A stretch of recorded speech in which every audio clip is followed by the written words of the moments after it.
Breaking news. SLBC tunnel rescue operation లోకి రోబోలు enter అయ్యాయి. ఇప్పటికే మాస్టర్ రోబో ఇన్స్టాలేషన్ పూర్తవడంతో మరో 3 రోబోలను టన్నెల్ లోపలికి తీసుకెళ్లారు. కమ్యూనికేషన్ రోబో ద్వారా ఈ 3 రోబోలతో రెస్క్యూ ఆపరేషన్ నిర్వహించనున్నారు. అత్యంత ప్రతికూల పరిస్థితుల్లోనూ రోబోలు పనిచేయనున్నారు. ఊట ఎక్కువగా ఉన్న చోట బురద తొలగింపులో కీలక పాత్ర పోషించనున్నాయి ఈ రోబోలు.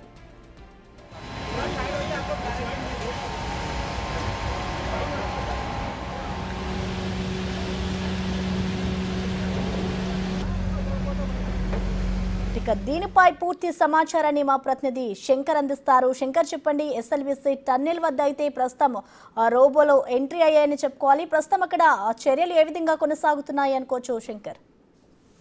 రాధిక, ఎస్ఎల్బీసీ టన్నెల్ దగ్గర 19వ రోజు రెస్క్యూ ఆపరేషన్ లో ఒక కొత్త పురోగతి కనిపించిందని చెప్పుకోవచ్చు. ఇప్పటికే యాన్వి రోబోటిక్ బృందానికి సంబంధించినటువంటి 3 రోబోలను కూడా టన్నెల్ దగ్గరికి తీసుకువచ్చేందుకు ఏర్పాటు చేయడంతో పాటు దాంట్లో ఒక రోబో ఇప్పటికే టన్నెల్ దగ్గరికి చేరుకుంది. నిన్న మాస్టర్ రోబోను కూడా అక్కడ ఇన్స్టాలేషన్ ప్రక్రియ కంప్లీట్ చేయడంతో పాటు లోపలికి వెళ్లే రోబోలను పూర్తి స్థాయిలో ఇక్కడ నుంచి కమ్యూనికేట్ చేసే విధంగా కూడా అన్ని ఏర్పాట్లను కంప్లీట్ చేశారు. ఇక మేజర్ గా 19వ రోజు ఎక్కడైతే టీవీఎం మిషన్ కు సంబంధించి 50 మీటర్ల పరిధిలో మృతదేహాలు కూరుకుపోయి ఉంటాయో అక్కడ ఈ యొక్క అన్వేషణ కొనసాగనుంది. ఈ నేపథ్యంలో అక్కడ కార్మికులు పనిచేస్తున్న క్రమంలో ఒకవేళ కార్మికులకు ఇబ్బంది కలుగుతుంది. ఇదే క్రమంలో కూడా రాష్ట్ర ప్రభుత్వం యాన్వి రోబోటిక్ బృందంతో కూడా ఒప్పందంతో పాటు వాళ్ళని ఇక్కడికి రప్పించడం, వారి లోపలికి వెళ్లి అన్ని రకాలైనటువంటి ఏర్పాట్లను కంప్లీట్ చేశారు. ఇప్పటికే ఏ టెక్నాలజీతో కూడినటువంటి 2 విజిబుల్స్ కెమెరాలను కూడా లోపల ఏర్పాటు చేసి అక్కడ రోబోలు చేస్తున్నటువంటి ప్రతి పనిని కూడా క్షుణ్ణంగా పరిశీలించడం, అక్కడ దొరుకుతున్నటువంటి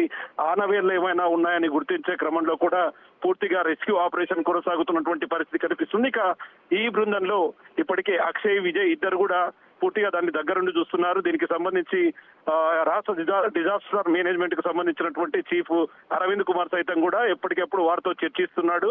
లోపల ఉన్నటువంటి ఏదైతే క్యాడవాడ్ డాగ్స్ గుర్తించిన ప్రదేశాలలో తవ్వకాలను జరిపేందుకైతే ఎట్లాంటి ఇబ్బందులు లేకుండా ముందుకు వెళ్తున్నటువంటి పరిస్థితి. దాదాపు 110 మంది ఒక్కో షిఫ్ట్ లో 4 షిఫ్టులుగా వీళ్ళు పనిచేస్తూ ముందుకు వెళ్తున్నారు. మరికొద్ది గంటల్లో కూడా దీని మీద ఒక స్పష్టత వచ్చే అవకాశం ఉంది. ఖచ్చితంగా లోపల చిక్కుకుపోయిన వారి మృతదేహాల ఆచూకీ లభ్యం తీసుకున్న తర్వాత వారి కుటుంబ సభ్యులకు అప్పచెప్తామని చెప్పి కూడా మొత్తంగా ఇప్పటికే ఇక్కడ ఉన్నటువంటి రెస్క్యూ సిబ్బంది చెప్తుంది. దీంట్లో ఇప్పటికే ఎన్డీఆర్ఎఫ్, ఎస్డీఆర్ఎఫ్ సిబ్బందితో పాటు మేజర్ గా ఎన్జీఆర్ఐ, అదేవిధంగా సిస్మాలజీ బృందం కూడా దీని మీద క్షుణ్ణంగా పరిశీలన చేస్తున్నారు. లోపల భూ కదలికలకు సంబంధించినటువంటి ప్రతి అంశాన్ని అబ్జర్వ్ చేస్తూ ముందుకు వెళ్తున్నటువంటి పరిస్థితి ఇక్కడ కనిపిస్తుంది. ఏది ఏమైనప్పటికీ రెస్క్యూ ఆపరేషన్ లో ఇప్పటికే క్యాడవాడ్ డాగ్స్ గుర్తించినటువంటి D1, D2 ప్రాంతంలో గుర్ప్రీత్ సింగ్ మృతదేహం లభ్యం కాగా D1 ప్రాంతంలో కూడా తవ్వకాలు జరుపుతున్నారు. అక్కడ మేజర్ గా 9 మీటర్ల మేర మట్టి కోరుకుపోయి ఉండడంతో కష్టంగా రెస్క్యూ మారినటువంటి పరిస్థితి అక్కడ కనిపిస్తుంది. రాధిక, ముఖ్యంగా అక్కడ వస్తున్నటువంటి వాటర్ అంతా కూడా దాదాపు నిమిషానికి 5,000 లీటర్ల చొప్పున కూడా ఉబికి వస్తుంది. దీన్ని తీసే క్రమంలో రెస్క్యూ సిబ్బందికి ఎలాంటి ఇబ్బందులు తలెత్తకుండా రోబోలను రంగంలోకి దింపినటువంటి పరిస్థితి ఎస్ఎల్బీసీ టన్నెల్ దగ్గర కనిపిస్తుంది. ఇక సాయంత్రం వరకు కూడా దీని మీద ఒక అప్డేట్ వచ్చేది ఉంది. రోబోలు లోపలికి వెళ్లి ఎట్లాంటి సమాచారం తీసుకొస్తాయని చెప్పి కూడా రెస్క్యూ ఆపరేషన్ లో మరింత ఉత్కంఠతకు దారితీస్తున్నటువంటి పరిస్థితి కనిపిస్తుంది. రాధిక, శంకర్, అలాగే చూసుకుంటే దాదాపు 15 రోజుల మించి అయితే అక్కడ రెస్క్యూ ఆపరేషన్ కొనసాగుతుంది కాబట్టి ఇప్పుడు రోబోలు కూడా ఎంటర్ అయ్యాయి కాబట్టి అక్కడ రెస్క్యూ ఆపరేషన్ ఇంకా పూర్తవుతుంది అనుకోవచ్చు అంటారు. లోపలికి వెళ్ళిన తర్వాత అవి ఇచ్చే సమాచారాన్ని బట్టి చూస్తే ప్రస్తుతం ఇప్పటికైతే ఏదైతే రోబోటిక్ డిజాస్టర్ మేనేజ్మెంట్ కు సంబంధించినటువంటి రోబోలను ఇక్కడికి తీసుకురావడం జరిగింది.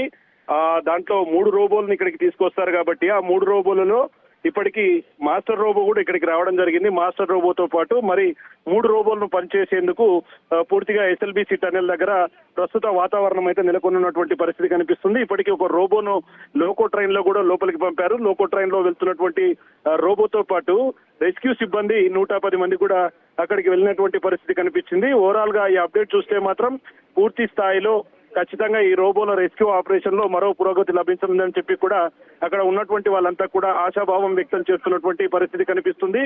మొత్తంగా ఈ రెస్క్యూ ఆపరేషన్ కు సంబంధించి 19 రోజులుగా కూడా ఎస్ఎల్బీసీ టన్నెల్లో చిక్కుకున్నటువంటి మృతదేహాల గాలింపు చర్యలను ముమ్మరం చేయడంతో పాటు 16 బృందాలతో 12 బృందాలతో కూడినటువంటి దాదాపు 700 మంది పైచిలకు అందరూ కూడా దాంట్లో రెగ్యులర్ గా పనిచేస్తున్నారు. ముఖ్యంగా ఈ రెస్క్యూ ఆపరేషన్ లో ఇప్పటికే గుర్ప్రీత్ సింగ్ ను గుర్తించడంతో పాటు ఆ కుటుంబానికి 25 లక్షల రూపాయల ప్రభుత్వ నష్టపరిహారాన్ని కూడా ఇచ్చింది. మిగతా 7 మృతదేహాలను ఖచ్చితంగా తీసుకువస్తాము, ఇదే క్రమంలో రాష్ట్ర ముఖ్యమంత్రి రేవంత్ రెడ్డి కూడా ఉత్తమ్ కుమార్ రెడ్డితో పాటు సమీక్షా సమావేశాలు నిర్వహిస్తున్నాడు. ఎప్పటికప్పుడు దీన్ని అప్డేట్ తీసుకుంటూ ముందుకు వెళ్తున్నటువంటి పరిస్థితి కనిపిస్తుంది. ఇక ఈ యొక్క రోబోటిక్ ఏదైతే రోబోలు ఎంటర్ అయ్యాయో దానికి సంబంధించినటువంటి బృందం 6 మంది బృందం కూడా దీన్ని క్లోజ్ గా అబ్జర్వ్ చేస్తున్నారు. ఎందుకంటే కేడావర్ గుర్తించిన ప్రాంతాల్లో మట్టి తీసే క్రమంలో ఎక్కడైనా మట్టి పూర్తిగా కూలిపోతే అక్కడ పనిచేస్తున్న వారి మీద పడితే తిరిగి మళ్ళీ ఒక ప్రమాదాలు చోటు చేసుకుంటాయి. కాబట్టి రోబోల ద్వారా దీన్ని సక్సెస్ఫుల్ గా రన్ చేసి రెస్క్యూ ఆపరేషన్ లో పురోగతి సాధించే విధంగా ప్రభుత్వం ముందుకు వెళ్తున్నటువంటి పరిస్థితి కనిపిస్తుంది ప్రస్తుతం.